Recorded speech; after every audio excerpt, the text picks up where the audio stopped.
episode 250. The techs tend to be really ambitious about learning, very serious about it. I mean, they've traveled to some city, Las Vegas or Kansas City, wherever, for a big conference, and they mean business. And so I have to step it up a notch or two to make sure I don't bore them, and I teach them something new, hopefully. That's a neat challenge, and I like the challenge.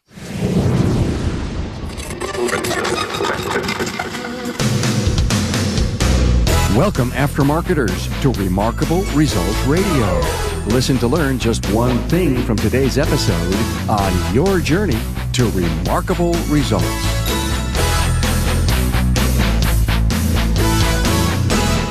Hey, aftermarketers, welcome to the Remarkable Results Radio podcast. This is Carm Capriato, your host, with episode 250. And I'm with industry trainer and writer Dave Hobbs from Delphi in a must-listen episode. This episode is brought to you by Federal Mogul Motor Parts and Garage Gurus for serious technical training and support, online, on-site, and on demand. Garage Gurus is everything you need to know. Find out more at fmgaragegurus.com. Hey, big thank yous to my new Facebook friends, Jared Monroe, Michael Barbuto, and Butch Jobst. And fist bumps to my new LinkedIn connections, Jeff Griffin, Stephanie Lavinge, and John Gates. Hey, it's great to have you on board and engaged with the quality content produced for you each week. How about you? Have you connected with the podcast? For all pertinent links, go to remarkableresults.biz/social. Hey, don't miss out on the lessons from the Town Hall Academy. It's like your own private networking tool. Lessons on trending topics that will give you that edge and present many ideas and insights for you. Go to the Academy Toolbox page on the website. Hey, I'm heading to Apex 2017 this fall with a podcast studio to record great interviews for you. I would hope to meet you. Apex has a great program for service professionals and technicians this year with management and technical courses. Make plans in fall 2017 to attend the largest gathering of aftermarket professionals. Now meet Dave Hobbs, lead technical trainer and program developer at Delphi. Now, if you're a perpetual student, you may have been in one of Dave's classes, read his articles, or seen him on Delphi or AVI training videos. You are in for a treat here. There is additional bio information and the episode talking points on the show notes page for Dave's interview at remarkableresults.biz/E250. Now, I met Dave at a few conferences and admired his presentation skills. He is a highly regarded and respected industry trainer, and I'm excited to bring you this up-close interview with him and to get a close-up perspective on where he got his start in the industry and what it takes to create a training seminar. We talk ATIS calibration, his personal phobia, basic electricity, and that our technology is the carrot at the end of the stick to entice recruitment into our industry. And Dave also speaks to a few industry challenges that need to be overcome in order to keep our ATEX. Great insights from a legacy industry trainer. Now, listen to the interview with Delphi's Dave Hobbs.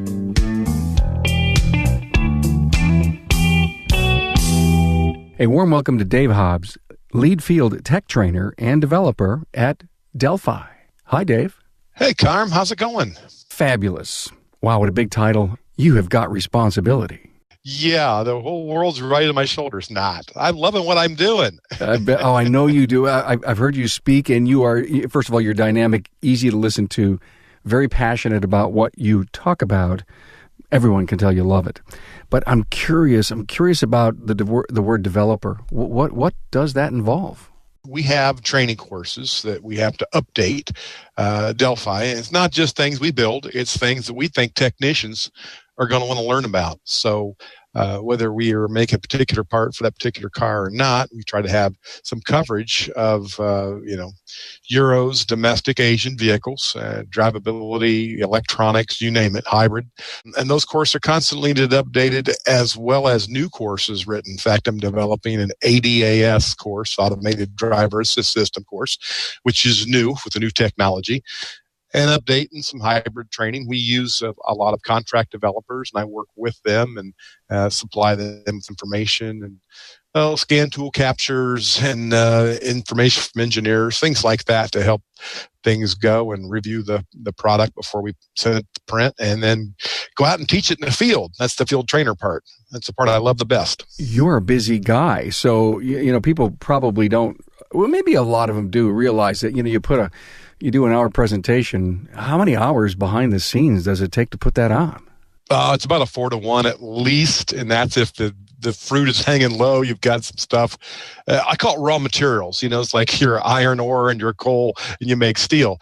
So the raw materials be scan tool captures, photographs, maybe other verbiage you've written in the past, but it's been just kind of here and there, everywhere, scattered. You kind of pull together to whatever you're trying to make a point. And then a lot of it's brand new research where you got to go interview engineers and interview other techs and trainers and so forth and try to get a big picture of how the system works. Well, I can relate to that. Podcasting is very, very similar.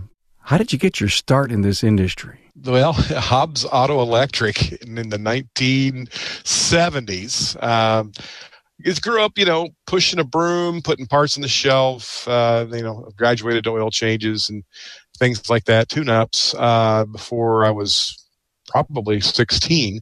So that was 1976. But that was Dad's business, right? That was Dad's business, exactly. Yeah. Dad just passed a year ago, this last June, and he was wrenching almost until the very end. Mom made him kind of give it up because he was getting Alzheimer's, and she saw those signs and didn't want him, embarrassing himself, or worse yet, a customer, being hurt from the car. So she said later, I didn't know this, she says, I was the bad guy. I made him get out.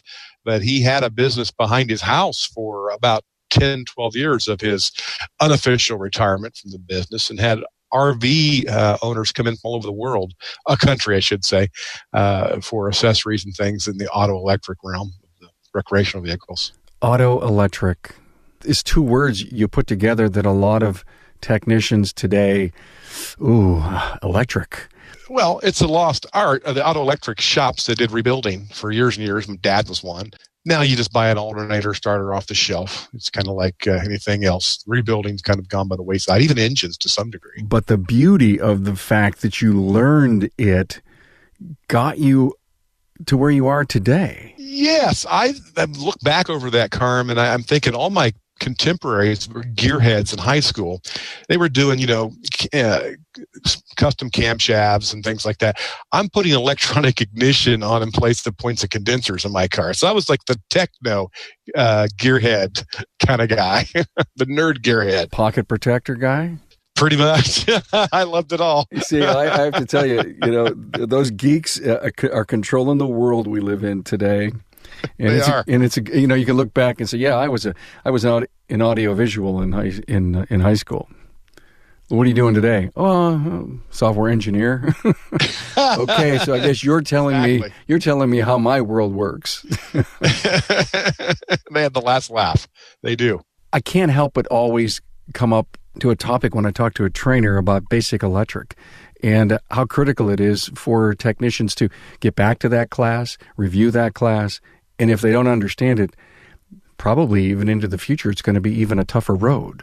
Oh, it is. And I try to tread lightly when I use the word basic with any topic, especially electrical, because there's so many technicians, they have to have, and I say they, three fingers pointing back at me, Carm, because I'm one.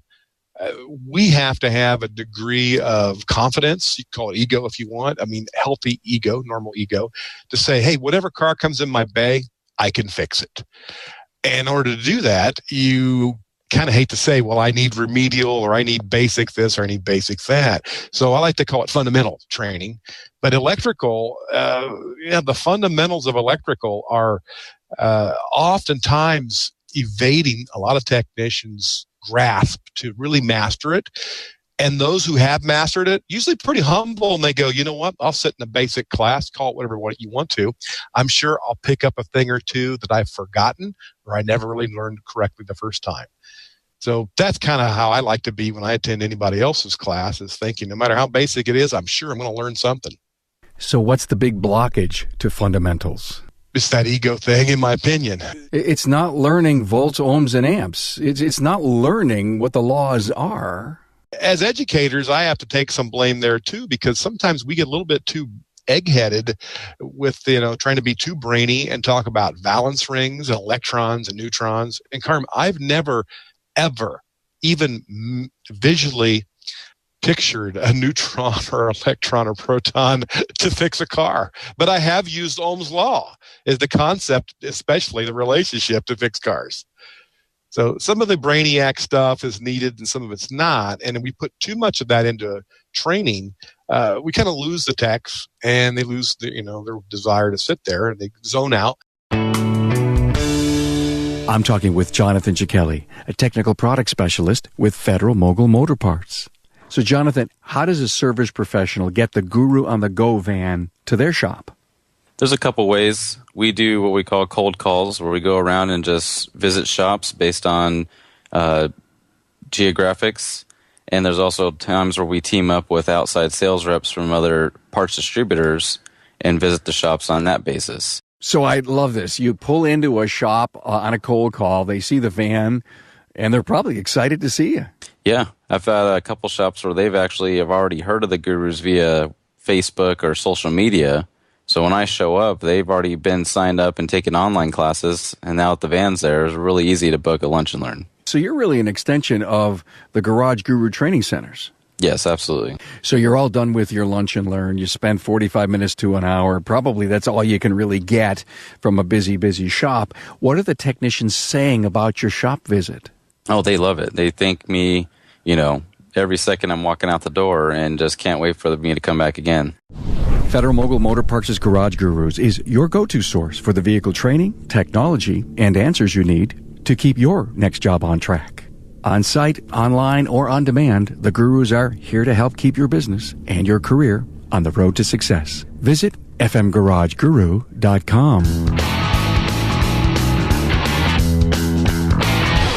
It's great to talk to a trainer in our industry because I know my listener wants to hear your opinion of you in front and them in the audience.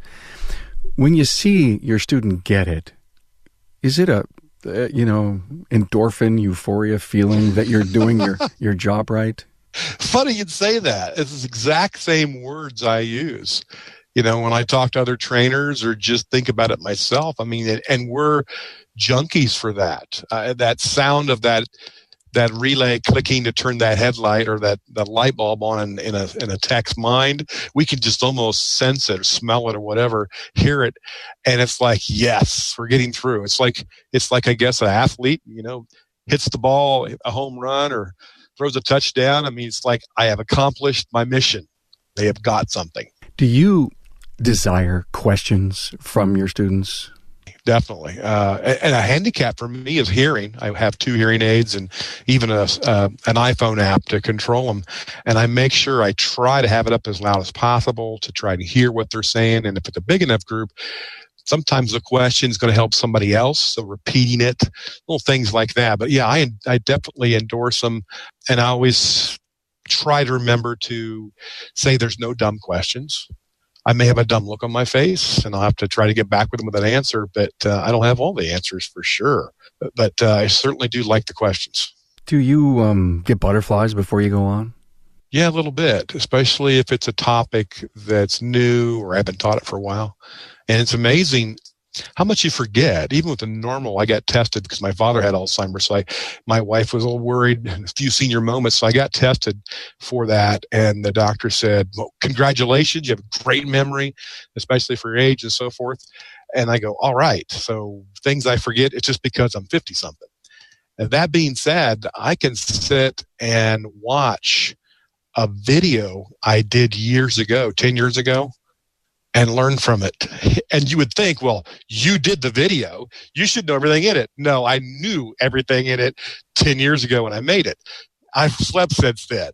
So it's just like anybody else, a tech out there in the field, like, gee, what was it on this car that I used to see in my bay all the time in the 90s or the last decade? I can't remember now. And it comes back to them, as they go through it. So same boat. Okay. You just said senior moments. See, I'm getting them too, Dave. Yeah. And so how many do you have to get in a day before you go get tested? Give me a number, please, real quick here. Yeah. 100. You're okay. All right, You're fine right. then. I'm good. Man, I just, what did I walk in this room for? Did it ever happen to you? Yeah. All of the above. Yep. But I found out even when I was a young boy, I would do stuff like that. And my mom always used to say, Dave, you would forget your head if it wasn't attached to your shoulders. So I feel like, well, it must just be my personality type, kind of the absent-minded professor type of personality. Hey, Dave, you have a phobia about anything? I don't know if it's a phobia, but it's certainly a weakness. I should be better at sales than I am, in my opinion.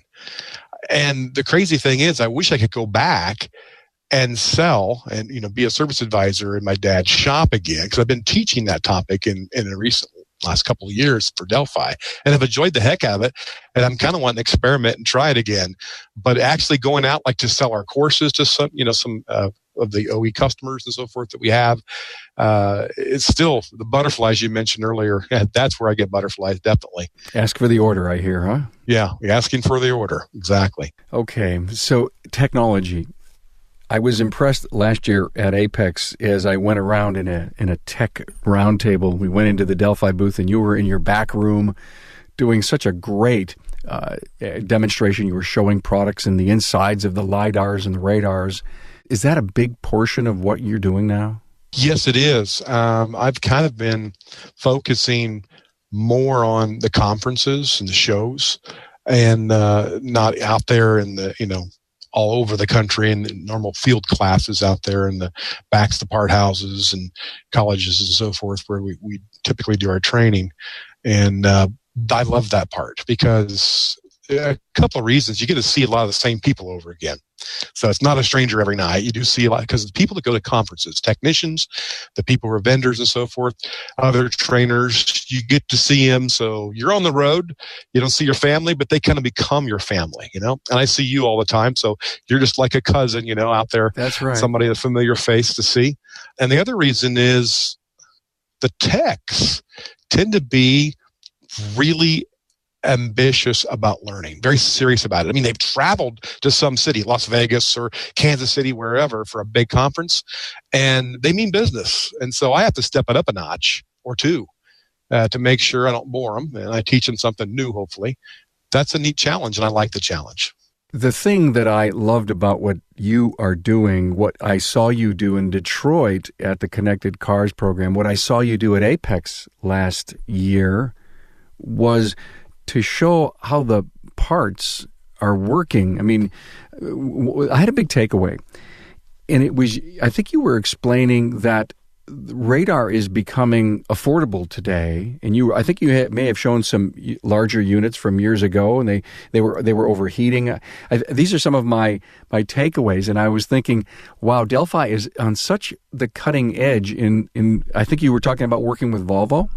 And helping to create smarter, better, more efficient, smaller units. Tell me a little bit about how that evolution has happened. Well, it's like anything else. I mean, it's like cell phones or computers. They get smaller and smaller, get more affordable. If you think about the first calculator, I think you and I are old enough to remember a Texas Instrument calculator that just did addition. No, you're wrong. I watched my grandmother push buttons and pull a lever. Yeah, I've seen that. My mother do that as well. Didn't know anybody used an abacus outside of grade school, but but yeah, microsizing is a way to go. I mean, it helps with fuel economy, helps with cost. So every evolution, and it goes back to the actual microchip. I've been very blessed to work at Delphi and the division of Delphi Electronics and Safety for years. Prior, it was called Delco Electronics out of Kokomo, Indiana. They have a wafer fab, so you get to see the microchips actually being produced by the thousands on a single, wafer, about the size of a 45 RPM record, or a CD, something like that. And every evolution of the chip allows the machinery then that's going to produce the chips to get more advanced and make the chips smaller and more concentration of components on the single chip. And that just makes the component it's going to be in ultimately with, hundreds of other components and ICs that much smaller as well. So it's just as an evolution upon evolution upon evolution. And is all of that evolution, has that really spurred ADAS and ultimately Cat 5, the autonomous car?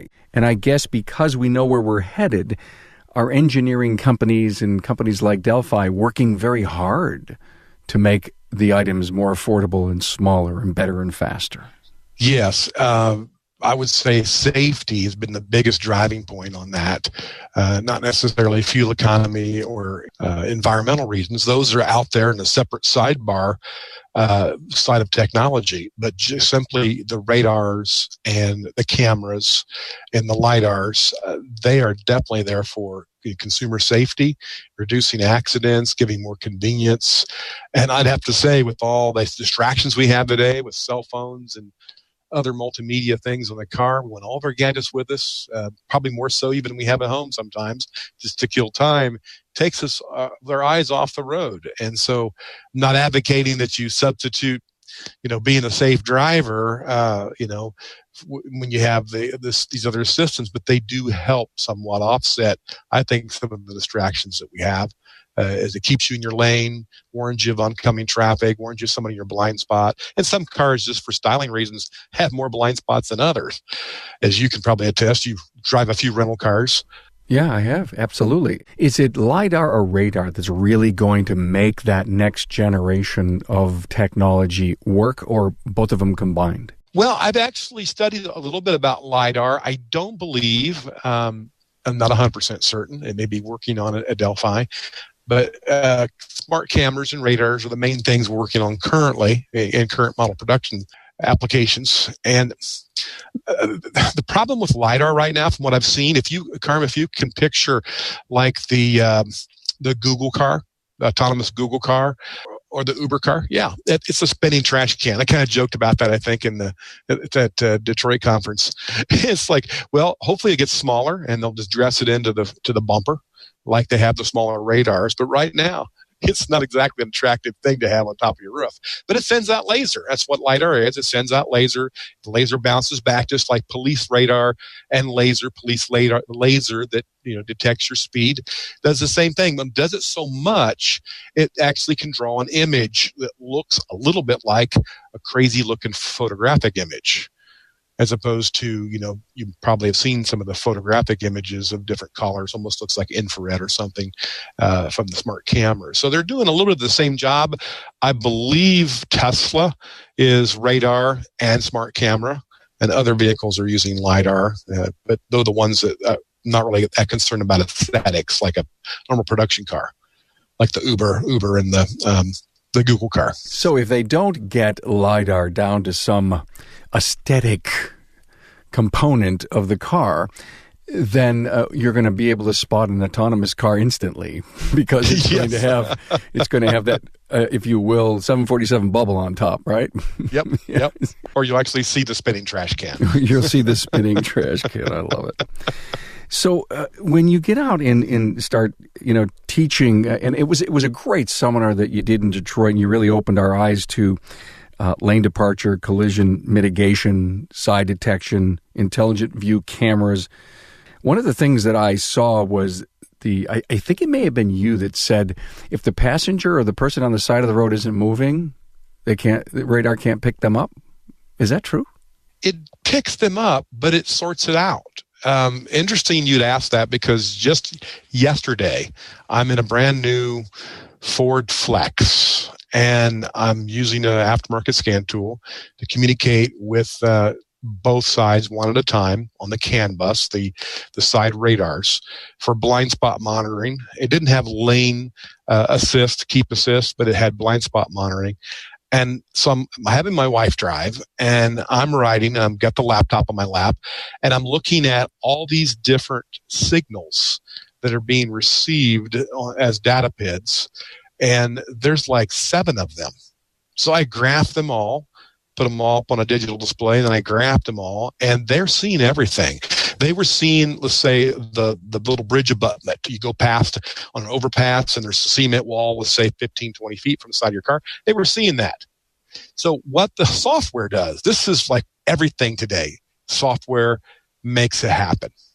So you can microsize all you want, but if you don't have smart people writing code, it's not going to work in the real world. So the software looks at the movement. Is that item a stationary item we're driving past, or is it a semi? Because I actually looked at some patterns on my graphing software on the scanner, and we went up and passed the semi, maybe 2 or 3 miles per hour faster than the semi on the passenger side. That was the one I was monitoring with my scan tool.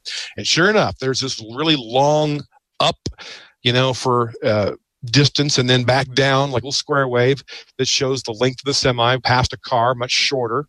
And so it can see these things coming in on the radar, but the software's got to be smart enough to say, now, is that a motorcycle that came in to the radar's beam? They're called beams 1 through 7 on the data PIDs. Or is that, we just drove past a fence post or a road sign? So there's a lot of things that the radar has to sort out with software. And that's the part I really admire the engineers for being able to figure that out. Millions and millions and millions of lines of code is really what you're telling me, because as it's interpreting these 7 beams, it has to have such a level of processing power to say, I recognize this waveform, and is it this, and this, and to attempt to get it right. And there's a lot of trial and error, I'm sure. A lot of modeling, a lot of software modeling. And then I've actually seen the guys do this at our plant. I've seen them out in the parking lot, literally walking in front of a vehicle. I go, hey, Bob, careful. Oh, you're doing that on purpose. No problem. Is it because they're trying to teach they're trying to develop the code that recognizes what a walking person at 20 feet away is? Mainly validating the code that they, model in the lab and tweaking it. Validating. Instead of learning, they're validating what they've already done. And where we are as technicians is like the early years of OBD1 in this little world. Like when 1981 came around and nobody really knew what block, learn, and integrator were supposed to be on that General Motors vehicle, on that little old slow-moving scan tool at a baud rate of 160. We didn't know, but we just kind of looked at cars that were okay, running good, and we had ideas, and then we'd see cars that were running rich or lean, and we'd say, okay, this is what the numbers are doing. And then finally it'd be a training class that would be set up, and we could reaffirm what we knew. It's going to be the same thing with ADAS. I think it's actually as big of a technological jump for techs as hybrids was. So it's a perfect segue into asking you about technicians keeping up. Is it too early to attend one of your new ADAS classes? No, not at all. When you consider adaptive cruise control has been around for way over 10 years, 15 years. Jaguars and Lincoln's, Cadillacs, and so forth have had them for years, and that it's very commonplace to see the blind spot monitors now, and they're coming out of warranty. Somebody drives a lot, they got 36,000 or whatever the bumper-to-bumper warranty is. This would not be a long extended emissions warranty or like a hybrid battery pack warranty, which is well past the normal bumper-to-bumper warranty. So you get whatever that is for that OEM, let's just say 3 and 36, you can get that pretty quick on, let's say, somebody who's a road warrior, a salesperson or whatever that uses that car. And so now, not only the dealers have had to learn about it and the body shops from day one, now the average tech in the mom pop repair shop, like I came from, they're having to bone up on it as well. And although I don't think it's going to break down near as much as, let's say, a mechanical EGR valve or things that are just, prone to wear out or get clogged up from, the particulates of the engine, these things will get hit. There'll be bumper replacements, windshield replacements, lightning strikes, reverse polarities, and just go bad. And I talked to a technician on one particular OE just last week at Automechanica. I did a little shorter version of what you saw up in Detroit. And he came up to me and he said that he'd seen several of these cameras. And I don't think it's ours. I think it might be a competitor's. But regardless, he said they were getting hot. And they were physically hot enough to burn his fingers. He was replacing them. So it's like, wow, that's interesting. It might be a design flaw or an issue with sun load. Who knows? I know there's a TSB for that on some models. But I think it will break more than we probably think right now, and got to be ready for it. And so, are your classes going to be more on awareness or awareness and repair? Both. I think I'm doing an injustice if I just go out and talk about theory. of something that's out there. I need to give them some quick and dirty things to try. I mean, obviously you can pull codes, you can follow flowcharts, but all techs listening to this podcast right now, you'll attest that you've had many occasions where the flowchart didn't exactly lead you in an expedient manner to an accurate resolution. So you had to use some good old-fashioned theory and signal knowledge as far as using your meter, using your scope. And that's what I've been trying to help with development, like looking at some of the composite video signals for backup cameras and trying to determine the best I can with CAN bus messages or flex ray or whatever that particular radar, LiDAR, or camera's using, what kind of signals that we see with a scope just to help out the tech supplementing the flow charts. So talk to me about calibration. Oh, man. This is not going to be an easy task right now. I just responded to somebody, the guy at Snap-on. He was in the thing in Detroit with you and I, and he asked about the standardization of calibrating these cameras and radars. And I said, I don't think the industry learned its lesson from the hybrid service disconnect plugs, where there's like 8 different styles and they're all in different locations. I mean, and you have like within Prius, Gen 1, 2, 3, and 4 now, and they're all differently located. They may have used the same shape most of the time through the Prius, except for Gen 1. But even with that one line, it's all over the board. You have the Ford that looks like the gas cap, and I think they brought that back on a model. I don't even think it's a Ford, some other model. So it's just crazy. A lot more standardization with the EVs and the plug connector for recharging than there is with the safety disconnects. So we didn't learn from that, point I'm making. And we certainly, it looks like we've not learned that and applied any lessons learned on commonization for target acquisition and calibrating. So as you probably step out to the parking lot up there in Detroit at the Connected Cars Conference, and my colleague from Bosch, Steve Zach, set up that new tool that they have developed for basically, as we're currently counting, Steve said, like, I think 15 different types of setups and targeting. And so this universal kit had to have all the different physical targets, like you'd aim a movie studio camera at to focus it, and different distances and different heights and other issues that are part of the static calibration prior to dynamic calibration. With all of that said, a few of us were hanging around after that incredible demonstration of calibration in the rain, actually, and it was such an interesting thing to watch. We kind of, a few of us went to dinner that night and they said, what's going to happen? It'll take 5 years and they'll figure out how to automatically calibrate these units. Do you actually think that could be Star Wars or true? I mean, that's possible. I mean, look at, who would have thought that steering angle sensors would not need to have something done to them? But as we've made wheel speed sensors, my theory, made wheel speed sensors a lot more accurate with the active square wave producing sensors, we can determine exactly where each wheel is, how fast it's turning, and that gives us the deadhead. We're going straight now. And so whatever that SAS, steering angle sensor, is saying, that's 0. So that's how they're calibrating themselves. And I don't know why some bright engineer couldn't do a similar thing to simplify years down the road, calibrating the radars and cameras and LiDARs as well. Okay. Well, thank you for supporting our little dinner talk. Just, look at the stuff we have today and how seamless it works. And there's so much going on under the covers that we really don't respect those geeks that wrote the code and did everything to make our lives easier.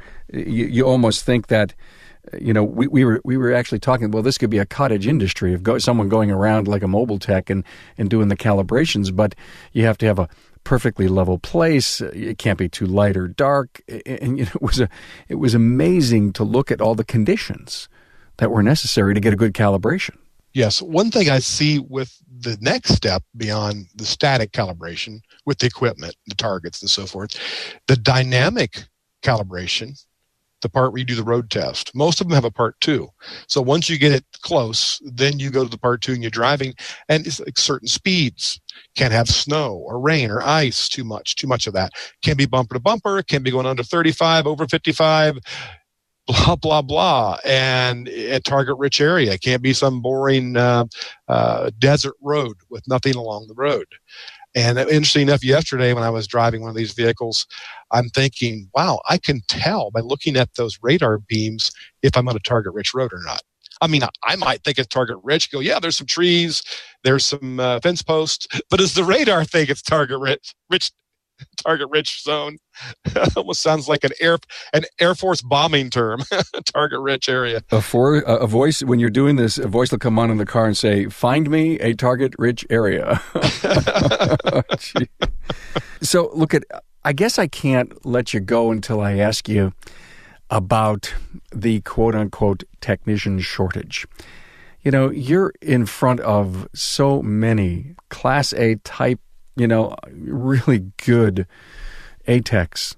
And, and if not, you're in front of C-techs who want to become Bs and As, and that's exciting for our industry. Many people come up to you and talk to you about, owners come up and say, "Hey, Dave, where can I find a good A-tech?" I actually have more people ask me, where can I find a trainer, right? Because the A-techs are going to be more local. Although I have seen, as of lately, techs becoming more mobile and actually moving, like in maybe corporate America. You're in Albuquerque working for a couple, 3 years. Now you move over to Portland, Oregon. And you work there in some engineering job or administrative job, whatever. I've seen some techs starting to be more mobile, and they're getting recruited by some, trophy shops. I'll call them nice, well-heeled shops that are well equipped and can give the tech what they deserve, as far as pay, and also, I think sometimes just the satisfaction working with good people, working with maybe a good clientele and having great equipment, that lures them away as much sometimes as the money. So I'm seeing a little bit of that, but mostly it's local. So, since I'm from Kokomo, Indiana, you might ask me about, any good techs here in your town, but typically, unless the tech really sticks out of my mind, I may not be able to pull. I can think of a face and a good question of somebody, in Kansas City or somebody in Augusta, Georgia asked me 2 months ago, but I necessarily can't think of their name to say, oh, I know this the guy you want to see if he's available to jump ship and work in your shop. So, but I am very passionate about trying to join in with some initiatives like Mike Rowe, kind of a hero of mine on television, with trying to get people interested in the blue collar skilled trades. And we have been doing the same dumb things. We as parents, starts with us, scolding our kids. You don't want to do anything with your hands, be a plumber, electrician, mechanic, anything like that. You want to be, get a liberal arts degree and, work in business management or anthropology, whatever. And you can only use so many of those people. Somebody actually has to build and repair the things that we all enjoy. And those jobs are in demand. They pay good. If you have an aptitude for it, you might actually have a passion and enjoy it, whatever it is. In our case, the automobile world, just trying to encourage them. And then, I see the same discouragement from guidance counselors. Oh, Johnny or Mary, she's way too academically gifted to be back there in that vocational program, working in the shop, welding or working on cars or whatever. We need to make sure that they are going to, all the college prep courses. I experienced that 40 years ago, and it's still going on today. I have friends in post-secondary education, and they're moaning about the same things that was present and going on 40 years ago. So we still haven't got through to the parents and guidance counselors and other school administrators that these are honorable and in demand and high paying jobs. You need to encourage young people that have an aptitude for it, not discourage them. So you would recommend that everyone listening to this get into a high school, get into a school board, join an advisory council, and get the word out. Yes, sir. Pour back into your industry. It's going to help you in the long run. You're going to need people working on your car at the very least. If you're not a shop owner, if you're a shop owner, you're going to need talent down the road when, so-and-so retires or you just want to hand the business on to somebody else. I hear this comment a lot, way too much. If my kid ever picks up a wrench, I'll break their arm. And I like, oh my gosh, you hate it that bad. You don't see this on your family. My dad never was like that, and I've kind of been modeled after. I know the industry has got its problems. We don't pay near well enough.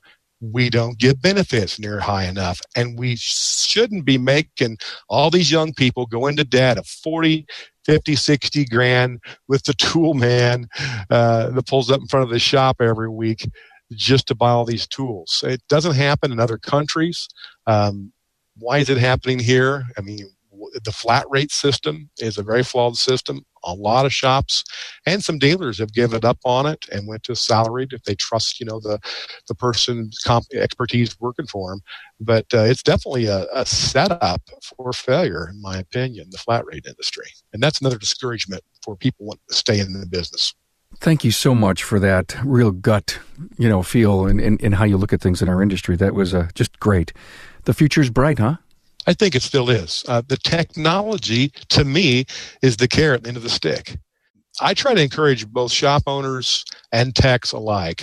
When you get bogged down with all the Dilbert World BS, with all the expensive tools you got to buy, with the crazy fasteners and 15 different ways to calibrate a daggone sensor and all those things, step away from it for a while, of an evening or a weekend. And whatever it is that was a big thing that floated your boat when you first got into the career, whether it's 40 years ago or 4 years ago or 4 months ago, go back to that. If it's a street rod you're building, if you're racing motorcycles, if you love car shows, whatever it is that pulled you in, go back to your first love. And you'll get a little refresher, a little renewal, and you'll go back into the real world of fixing these modern cars and diagnosing stubborn problems. It'll make things go a lot easier. Just keep falling in love with that industry, and it'll keep treating you right. Wow, great wise words. Dave Hobbs, lead field tech trainer and developer at Delphi. Thanks for being on. Thank you, Carm. Hey, Aftermarketers, thanks for joining Delphi's Dave Hobbs and myself for this informative and insightful interview. I love Dave's easy and conversational ways. He sure knows how to get his message across. Get the top episode takeaways on the show notes page and additional bio information on Dave Hobbs at remarkableresults.biz/E250. I'm always grateful to trainers like Dave that share their story and view of the industry. Hey, don't forget how easy it is to listen to the podcast. It may be on your favorite podcast subscription service or simply with my free app available on Android or iOS platforms. Search in your app store for Remarkable Results Radio and install it. Within minutes, all the episodes will be right there at your fingertips. Hey, thanks for your support, and I hope you enjoy the powerful content library of the premier automotive aftermarket podcast. I'm grateful and thankful for your support. Thanks for being on board to listen and learn from the premier automotive aftermarket podcast. Until next time,